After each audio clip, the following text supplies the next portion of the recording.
দিনে যিনি ইট পাথরের কারিগর, তিনি আবার রাতে দেখেন ডিজিটাল দুনিয়ার স্বপ্ন। আজকে আমরা ঠিক এমনই এক তরুণের গল্প শুনব, যার জীবনটা দুটো একেবারে আলাদা জগতে ভাগ হয়ে আছে। আমি দেবনাথ দাস, বহরান দাস পাড়ার ছেলে। হ্যাঁ, এই গল্পের শুরুটা দেবনাথের নিজের মুখ থেকেই। জায়গাটা হলো পূর্ব বর্ধমানের কেতু গ্রামের একটা ছোট্ট গ্রাম, বহরান। আর এই গ্রামেরই ধুলোমাখার রাস্তায় বেড়ে উঠেছে দেবনাথ। জীবনটা হয়তো খুব সাধারণ, কিন্তু স্বপ্নগুলো কিন্তু আকাশ ছোঁয়ার। বাবা তাপস দাস রাজমিস্ত্রি, আর আমি এখন লেবার হিসেবে কাজ করি। বাবার দেখানো পথেই সে হেঁটেছে। এই পেশাটাই তাদের পরিবারের রুটি-রুজির একমাত্র উপায়। বাবার হাত ধরেই তো দেবনাথের এই ইট পাথরের জগতের সাথে পরিচয়।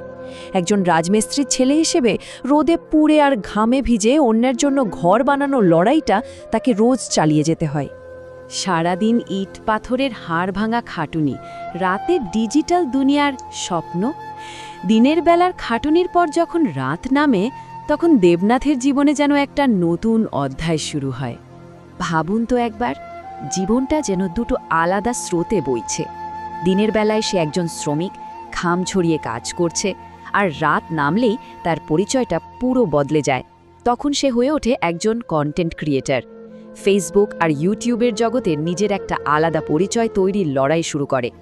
আর এটাই হয়তো দেবনাথের সবচেয়ে বড় শক্তি, তাই না? সারাদিনের খাটুনিতে শরীরটা যখন আর চলতে চায় না, তখনও তার মনটা কিন্তু একদম সতেজ থাকে। আর মনের ওই অদম্য জেদটাই তাকে প্রতি রাতে নতুন করে স্বপ্ন দেখতে শেখায়। পেজ হারিয়েছে, ভিউ আসেনি, তবুও হাল ছাড়েনি বহরানের এই ছেলে। ডিজিটাল দুনিয়ার এই পথ চলাটা একদমই সহজ ছিল না, বারবার বাধা এসছে, কিন্তু দেবনাথের ইচ্ছা শক্তির কাছে সবকিছুই হার মেনেছে। এই ডিজিটাল জগতে সফল হওয়ার রাস্তাটা কিন্তু ফুলে ভরা ছিল না। আশেপাশের অনেকেই প্রশ্ন তুলেছে, এত খেটে কি হবে?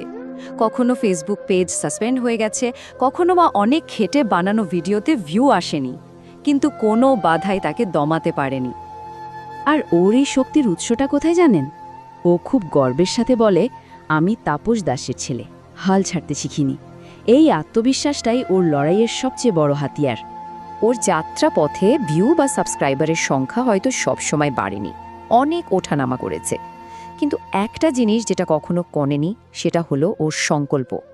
এই মানসিক দৃঢ়তাই ওকে সমস্ত প্রতিকূলতার মধ্যেও টিকিয়ে রেখেছে। লেবার থেকে ডিজিটাল রাজা হওয়ার লড়াই চলবেই। দেবনাথের লড়াই এখনও শেষ হয়নি।